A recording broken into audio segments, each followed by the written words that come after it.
iPhone 17全系列入手之前，这8个重点你应该要先看过。嗨，欢迎回来，我是驴子。媒体季的实测该上的都上了，现在就来看看市售版的 iPhone 17系列表现如何吧。这期节目算是重点实测，但数据测试一样能测的都尽可能帮大家测了，因为数据量很多，这期节目你应该还是能看到一些新资讯。那依照惯例，需要更长时间深入跑测试的项目，我们就完整评测见。好，究竟市售版 iPhone 17系列的表现如何呢？一起来看看吧。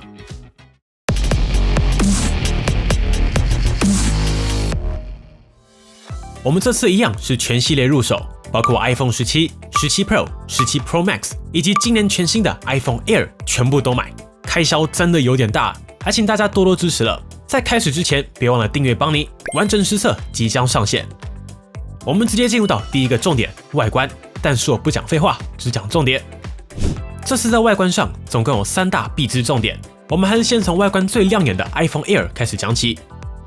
那 iPhone Air 就是主打轻薄设计，好不好看见仁见智，但的确做到目前旗舰当中最薄的 5.64mm， 重量则是来到165克。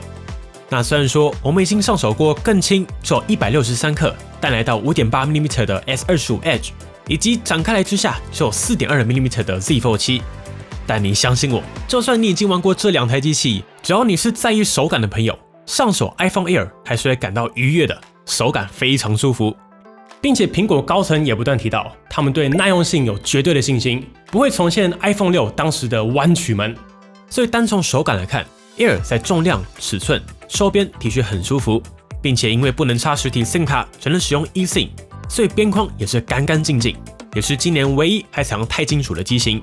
不过有个小地方有强迫症的朋友慎入，就是这个底部开孔啊。我们在开 S25 Edge 的时候，就有人提到这个三星居然没有把 C 孔垂直置中，如果苹果来做，绝对不会这样设计，要不然你给我等着看。而这是苹果交出的答卷。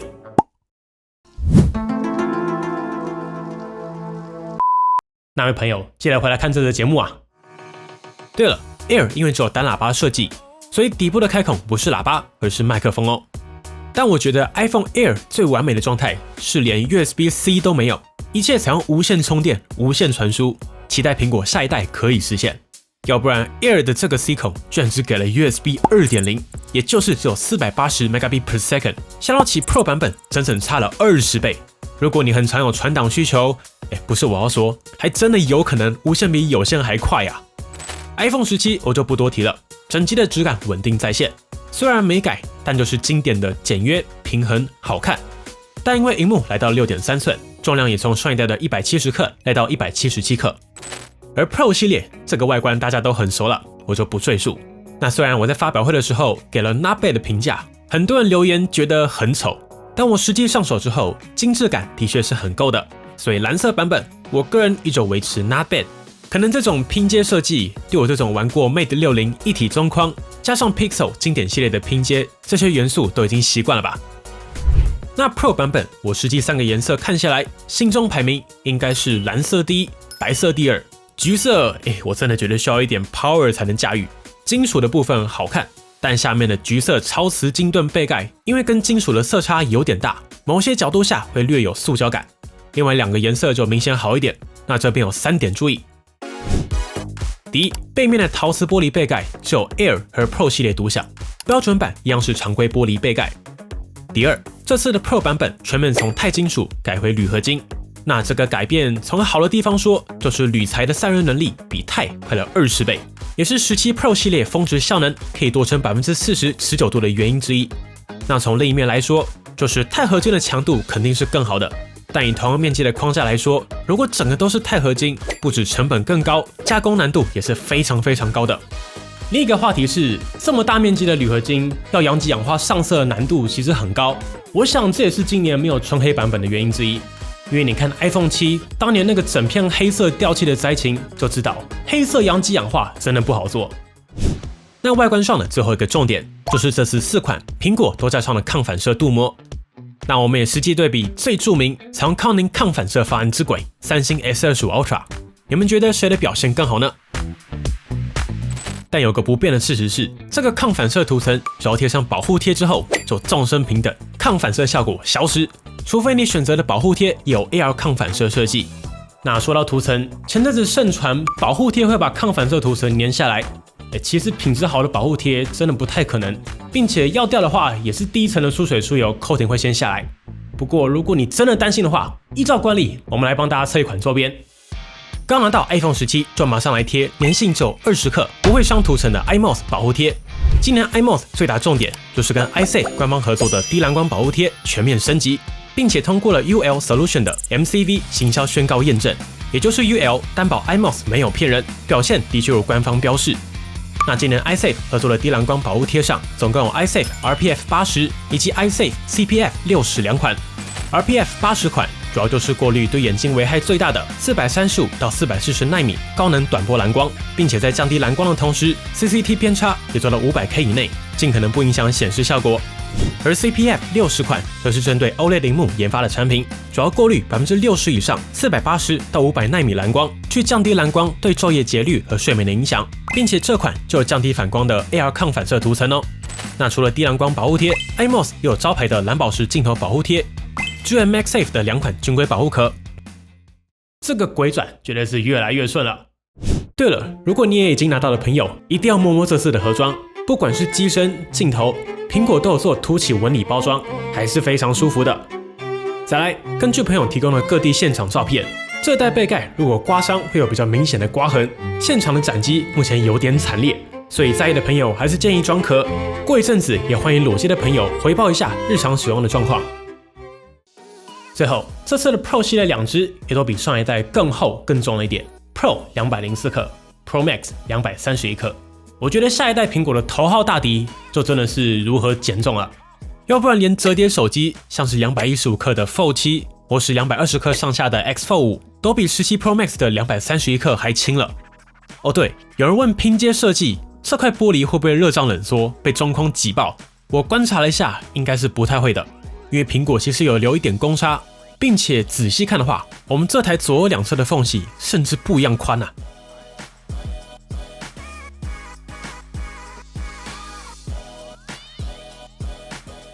另外，全系列都有 IP68 防尘防水，都有动作按钮，也都保留了相机控制键。好奇大家除了长按开相机，真的会有人在上面变焦切换数值吗？我用了1年，也还是维持跟去年一样的评价。这是一颗手机史上设计最细腻的快门，但同时也是一颗最尴尬的快门。你把它当成一颗 AI 按键，快门只是多出来的功能。这样的想法你会用起来比较舒服。以上这段就是我去年原画照版，大家觉得呢？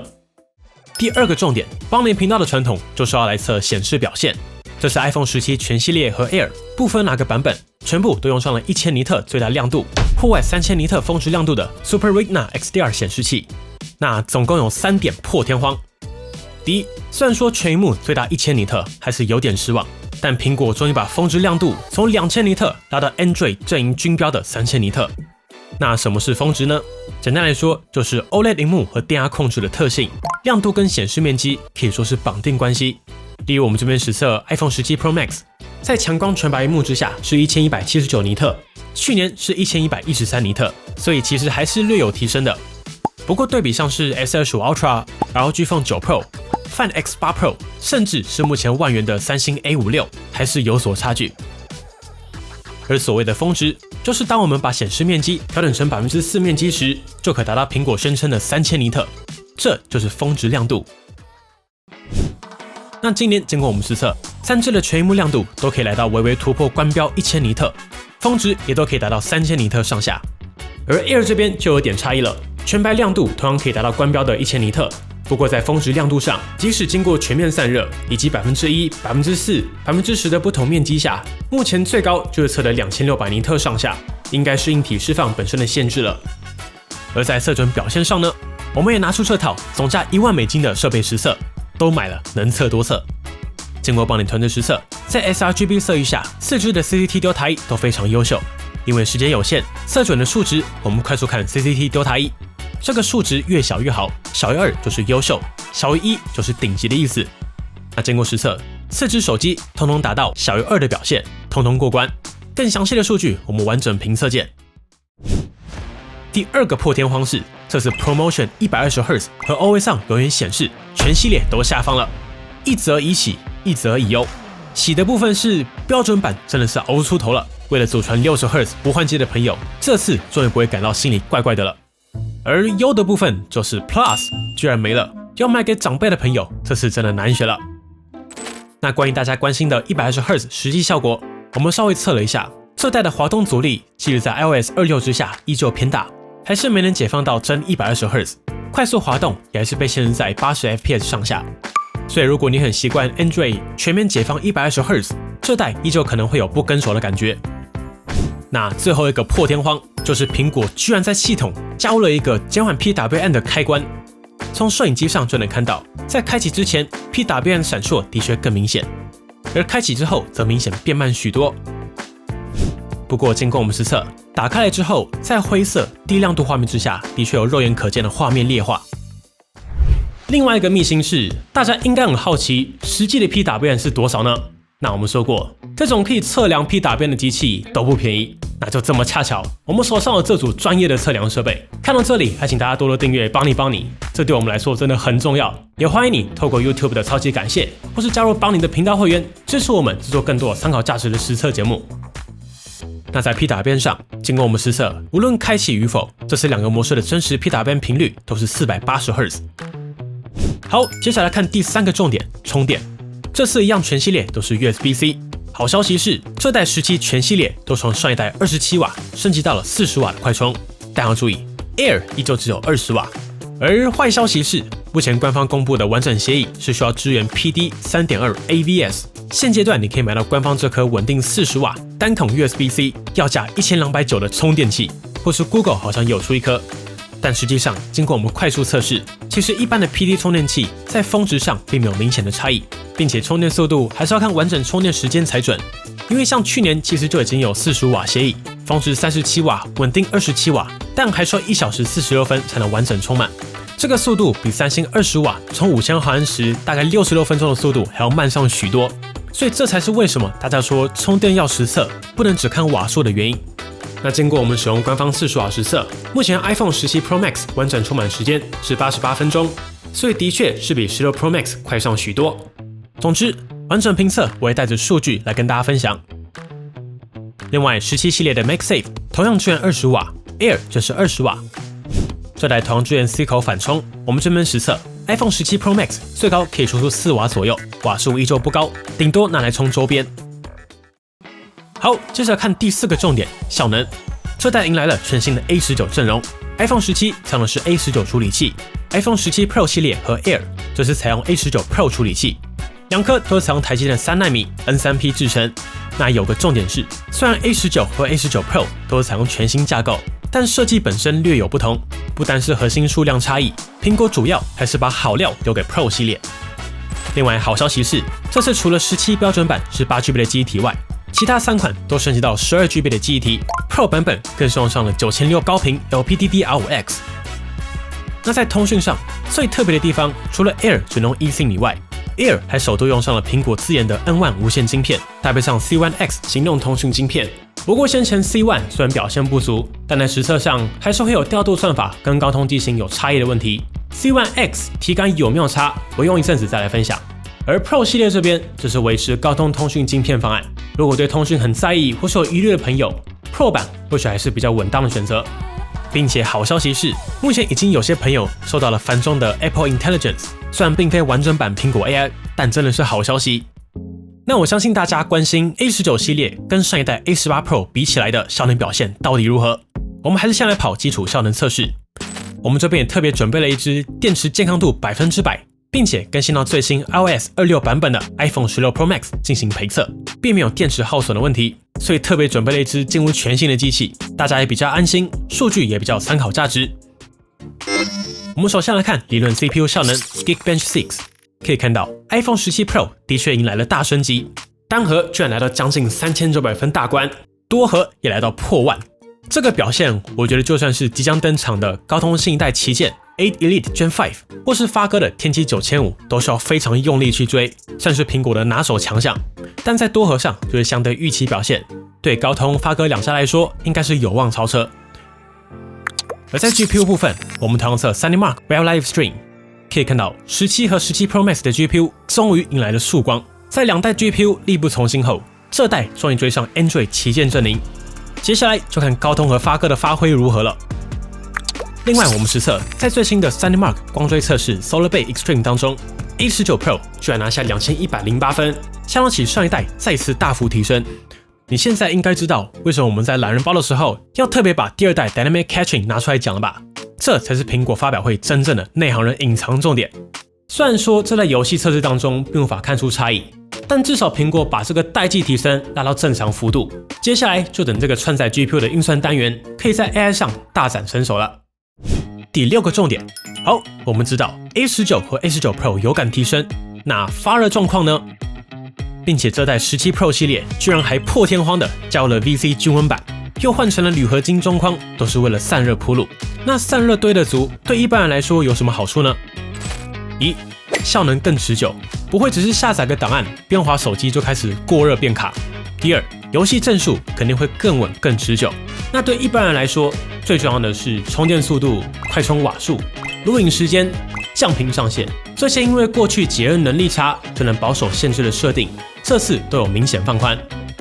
我们先测30分钟的 4K 60 Dolby Vision， 连续30分钟录影测试，室温固定在30度。可以看到对照组100%健康度的 iPhone 16 Pro Max 其实已经很不错了，最高也就是 40.9 度，也没有过热停止。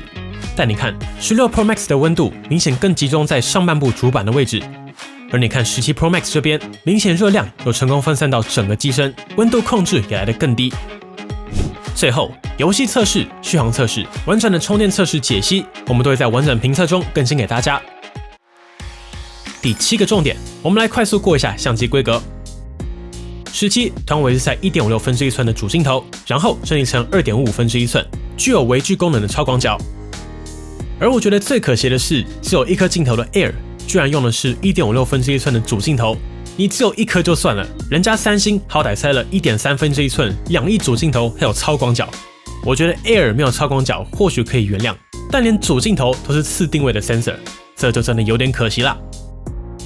所以并不是尺寸的问题，而是 Air 在相机上因此缺少了很多功能，像是不支援 4K120 高帧率录影，不支援 4K120 的慢动作录影，并且因为只有单镜头，所以也不支援微距，不支援电影级录影，也不支援空间照片、空间影片，这才是关键差异。不过，如果看到17 Pro 和17 Pro Max 这里，在主镜头和超广角结合微距这2颗镜头上，基本与上一代相同，主要就是把长焦从过往的5倍换成了更加实用的 2.55 分之一寸，原生4倍的光学长焦。虽然苹果说这是光学品质的8倍，但其实我还是习惯讲8倍混合变焦或8倍无损变焦，也就是在硬体上利用感光元件中心范围裁接进行变焦的做法。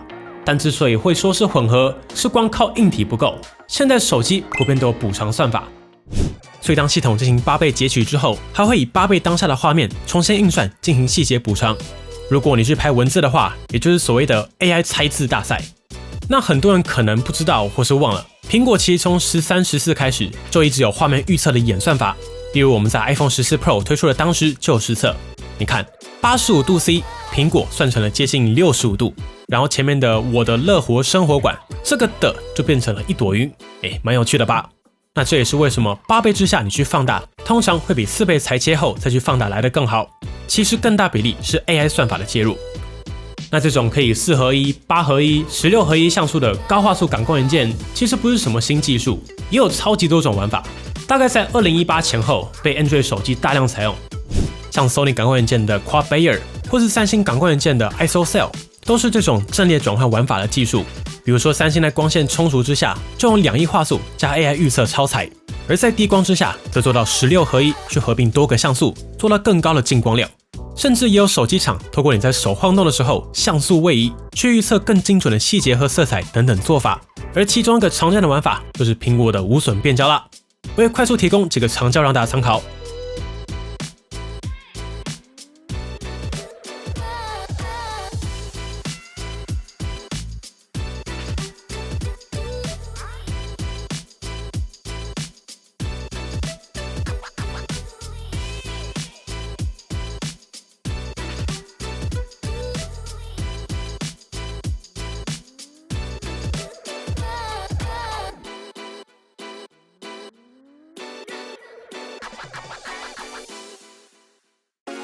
那在 Center Stage 自拍镜头上，我先前就已经花篇幅介绍过了，我就不多提。如果你常常自拍，常常会用 iPhone 镜头 Vlog 的朋友，的确是今年很有看点的升级，以及苹果在对岸狂打的新色彩风格，的确可以拍出某些人更喜欢的人脸冷白风格。但要记得，这需要在拍摄前就设定好，不能拍完再改哦。另外也有双镜头录影，这是我觉得这次有点失望的功能，因为这应该是少数苹果致敬了 Android 之后却没有创新的功能了吧？它就是字面上的双镜头录影，没了，也没办法独立存成2个影片，甚至只能选2颗镜头。例如你选长焦，就只能切换到长焦跟主镜头，然后超广角会停用。这个功能以2025的标准来看，还有很大的最佳化空间。话说，鬼影在2025依旧没有缺席，会继续陪伴着大家。不过我觉得相比起这个，其实我更想提的是真正的 Pro 功能 ProRes RAW。这个功能是一般人绝对用不到，一般 YouTuber 也绝对用不到。但身为有跟过专业片场的人，看到这个功能还是很舒服的。如果你懂像是 Sony FX3、Sony Venice 电影机为什么最近在电影器材清单越来越常见，就会知道在电影工业里面 FX3 是被拿来当成小型摄影机使用的，在一些特殊镜位、空间有限的镜位当中，绝对是不可或缺的存在。那我会说，苹果这个 ProRes RAW 对一般人甚至大多数创作者完全没关系的原因也很简单。比如说，你为了要拍 ProRes RAW， 肯定需要外接大容量 SSD， 并且只能透过 Blackmagic Camera 这种专业 App 才能录制，甚至它的防手震效果几乎没有，也没有太多辅助算法。它现阶段就是需要上兔笼造条件的专业工具，也就是大家过往看苹果 Shot on iPhone 样片常常调侃的那句话 ：iPhone 应该是全片拍摄时最便宜的摄影器材。但长远来看，苹果至少把真正的 Pro 环境下放。那随着处理器算力更高，苹果年年都被说超级贵的储存速度越来越快 ，sensor 越来越好，总有一天 4K 60 FPS ProRes RAW 直接内录，是真的希望可以看得到。那在样张对比段落，我们各家的旗舰都准备好了，包括 S25 Ultra、Pixel 10 Pro XL、OPPO Find X8 Pro、小米15 Ultra， 要什么有什么，大家想怎么比，底下留言告诉我，各家的详细对比样张，我们就完整评测见。来到最后一个重点。总结，先说 Pro， 我觉得非常明确，依旧维持没有任何 CP 值可言。但我目前上手，觉得这应该又是一台无法透过规格看出升级的产品，容我再深度体验。但没有意外的，这依旧是你能买到历年最好的 iPhone， 这很像是一句废话，但的确也是一句废话。而标准版的话，这其实就是 iPhone 17它该有的样子。注意，这不是负面评价。而是如果你从 iPhone X、iPhone 11、12、13、14、15、16，只等到手机越来越贵，想说一只3万块的手机永远只有60赫兹，到底在干嘛的朋友？恭喜你，你终于熬到可以入手的标准版了。那 Air 呢？这我现在真的无法给出好的建议。其实它是我今年最期待的手机。我月底刚好要去日本出差，完全是商务行程，等我实际当成主力机用过一阵子，再跟大家分享了。但目前把玩之后 ，Pro 的好感度真的是高了不少，已经快压过 Air 的风采。而且 Air 我觉得对一般人来说有太多坎要跨过去了，像是最大门槛就是有一支更轻、电池更大、萤幕更大，然后现在价格还超级划算的 S25 Edge 在那边当守门员。